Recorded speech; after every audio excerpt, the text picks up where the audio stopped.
Hi Hello. guys. Hello, everyone. Welcome back to Paris and Bazcast, our last episode for 2022, where we sort of take a recap of what's happened in the property market this year and what's to come.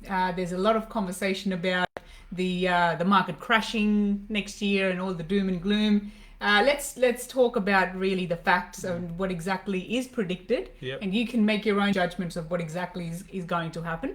Yep. Hello to everyone coming on. We've got Instagram live, Facebook live, and because it is a live conversation, feel free to add any comments, anything that in our list of things that we've noted that you've also picked up that has affected the property market. And yes, to explain, I'm already in the festive feel. Yep.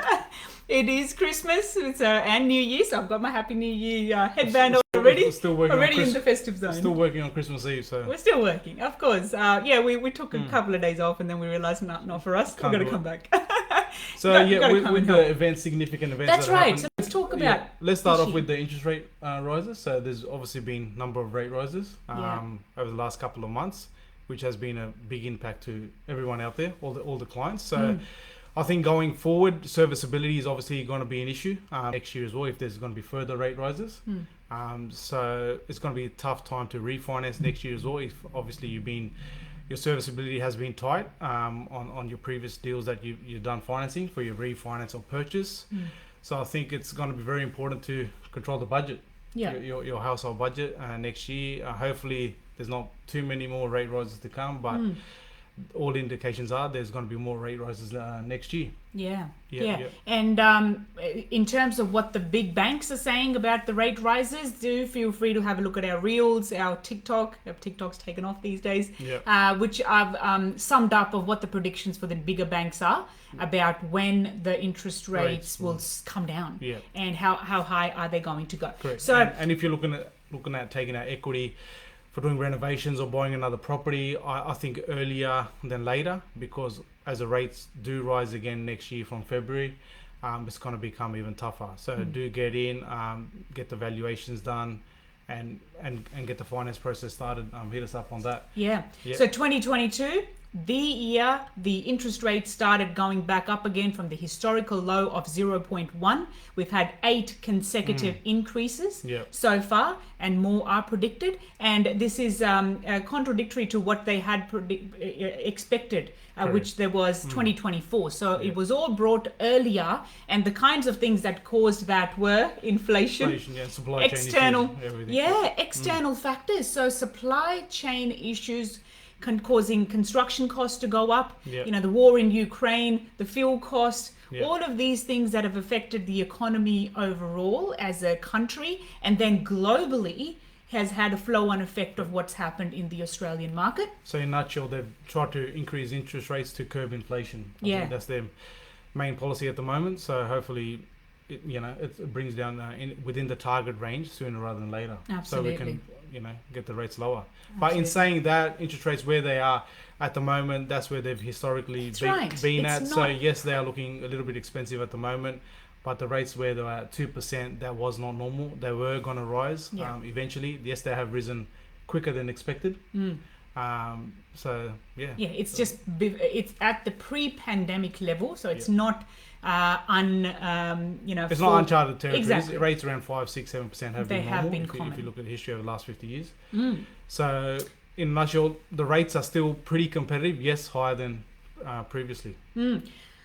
The other big thing that happened this year that affected the economy overall, the government overall, so new federal government came into play. So Labor came into play. That had some sort of a flow-on effect, but not exactly directly. There's nothing major policies that have changed. However, talking about policies, one of the changes that has happened in the New South Wales space is the stamp duty reforms. I'm sure you would have come across that now, making it easier for first-time buyers to enter the market with stamp duty to be changed to an annual tax. And again, there's more details about how exactly this works in our reels, in our TikTok, so do feel free to have a look there. I think they'll come into play more next year. That's correct. When it comes more common with more transactions out there. That's correct. Yeah. So it's just recently been announced, and it will have so this time next year we'll be talking about what sort of impact did that have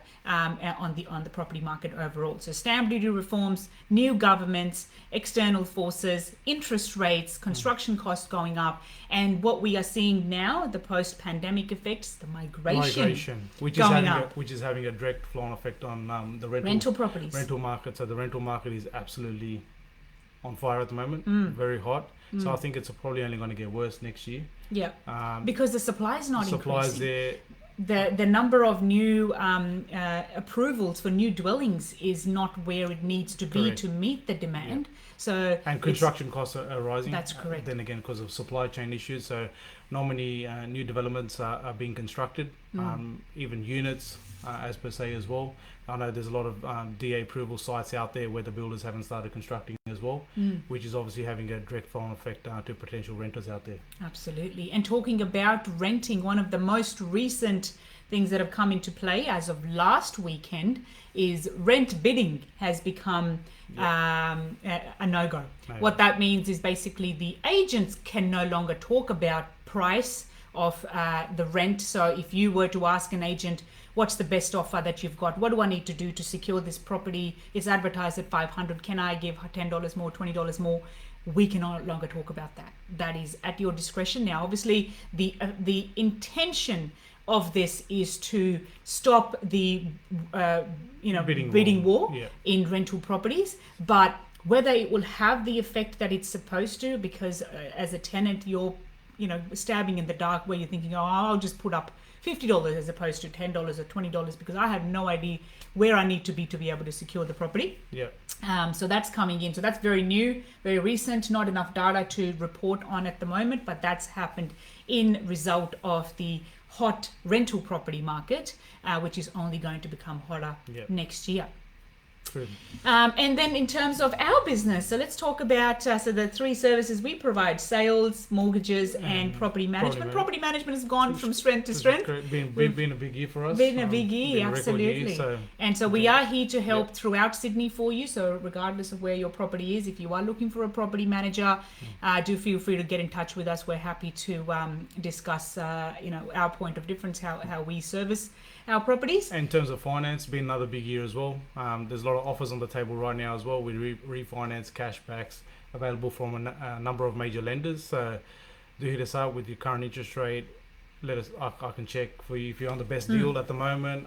There's a lot of deals out there. So yeah, big year for finance. And it's worth checking what you're paying. If your interest rates, your fixed rates are about to come down, you're looking at what's the best place to go to. Correct. Let's have that chat. It's a complimentary chat to discuss where you need to be. Correct. And with us having a number of lenders on the panel, not only getting the best deal, the best interest rate, obviously what we pride ourselves on is deal structuring, how to buy the next property, which areas we can suggest to you guys as well. And then we do commercial lending as well, SMSF lending, so car finance, all types of finance. Yeah, so anything to do with finance, do get in touch with us.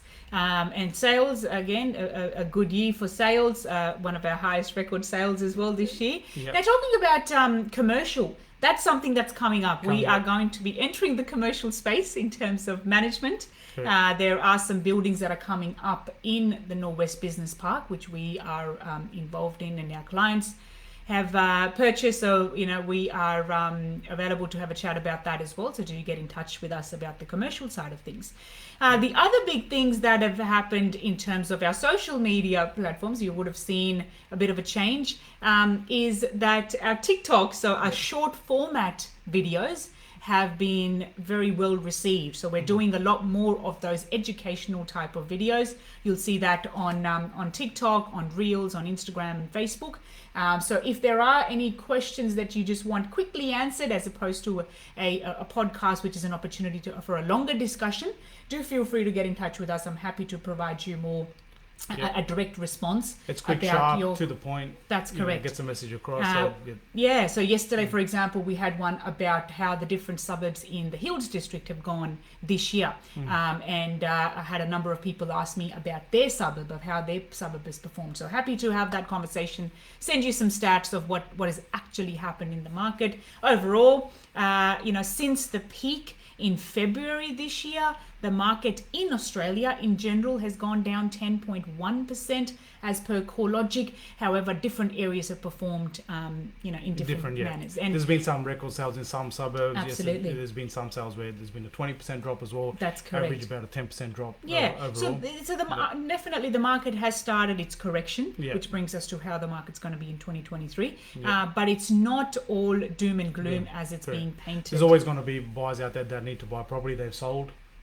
The family home, there's going to be emotional buyers out there, so there's still going to be good sales next year as well. Transactions are still going to happen, but yes, I think next year probably will be a good time to buy. Interest rates are high, people are highly leveraged at the moment as well, so the borrowing capacity is an issue. So I think next year could be an opportunity to present itself where you get into the market. You don't want to buy when everyone's buying, you want to buy when everyone's not buying. Yeah, so buy when everyone's selling and sell when everyone's buying. So the simple the start there. So in terms of what we have coming up next year, what are your thoughts on what's the market? What are some of the things that we've seen that's going to be affecting the market? Is it going to be a 30% reduction as I think there could be another decline next year as well, but I think it'll be steady. I don't see a crash happening. Construction costs are quite high, so materials aren't getting any cheaper, so it's not going to be any cheaper to build a house. Land prices, they have come back a bit more in some suburbs than others, obviously more developing suburbs out in the west. So yes, there's going to be a drop in the market, but I think good time to buy. Have your finance ready early so you can negotiate hard with the agents. Absolutely. Yep. And, in terms of, where you're looking at buying, if you've got any questions about certain areas that you're looking at investing in and what they have performed and what they've done, definitely get in touch with us. More than happy to help. I'll say next year as well, the blue ribbon locations, they always hold up well when there's a correction. Like we've seen in the Hills district. Correct. Where the suburbs have had significant price increase over the last year or so, I think they'll be the hardest hit because the prices are a little bit inflated in those areas. So blue ribbon location, I think, will still hold steady. Yes, there'll be a drop in those areas as well, but I think it'll be a good opportunity to get into that space next year. And the other thing to remember is from the pandemic hitting in 2020 to the peak, that's been a growth of approximately 27% nationally. So even if the property market comes down 10%, you're still 17% ahead. Correct. So it's just all about putting things into perspective. And property's a long-term hold anyway. Absolutely. If you hold the property, 10 years, as they say, you will make money. So obviously, it's going to be a little bit tough over the next couple of years with the rates where they are, and if you haven't budgeted for that, but just hold tight and you'll win. And some of the other main reasons why there won't be a crash is that the unemployment rates are low. So if anyone's looking for a job, they're able to get a job. And wages have started to go up. Migration is increasing. I think that's going to be another key factor. Migration comes there's not many developments out there. That's right. So exactly. There's going to be more demand than supply. Yes, the rates are high, but eventually people have to buy. They can't keep renting as well. Absolutely. So I think it's going to be an interesting year. Let's see where the rates do end up next year as well. Obviously, they'll be higher than what they are currently. Depends where inflation is and if the government's happy with the targeted inflation target. So absolutely. Well, do get in touch with us if there's anything else that we can answer. We will be available during the holiday period for any urgent questions or any questions at all. But we're trying to shut the office for once in a blue moon. But we're still in the office, so you can't get us out from the work mode. Anything else? Any final words? Anything else that you want to add? Wish everyone a Merry Christmas, Happy New Year. Stay safe, drive safe, and keep healthy. Healthy. So welcome 2023. Healthy, Happy New Year. Absolutely. And when you are looking at entering the market and buying, especially for your family home, don't wait around the market, the timing of the market of when you're going to enter. When it's a family home, you're keeping it for a period of time. You are going to be better off in the future anyway, the longer you hold. So don't be swayed by all of this. I'll just wait until it's the right time. Especially if you're buying your family home. Yeah, and there's never a wrong time to buy your family home. That's right. There's a whole heap of other things that are happening that's going to reduce your borrowing capacity, X, Y, and Z. So do speak to a qualified professional such as us to discuss anything to do with real estate or finance. Yep, that's it. That's a wrap from us. That's a wrap. Thank you for being part of our 2022 podcast journey. And we look forward to starting again in 2023. And definitely subscribe to our TikToks. Haven't done a dance yet. We probably will. We're gearing up our courage to do a dance. But yeah, so some of the silly moments will also be coming, but more educational topic and educational conversations on our TikTok channel, Paris and Baz. Thank you very much for watching. We'll see you guys next time. See you guys. Thank you.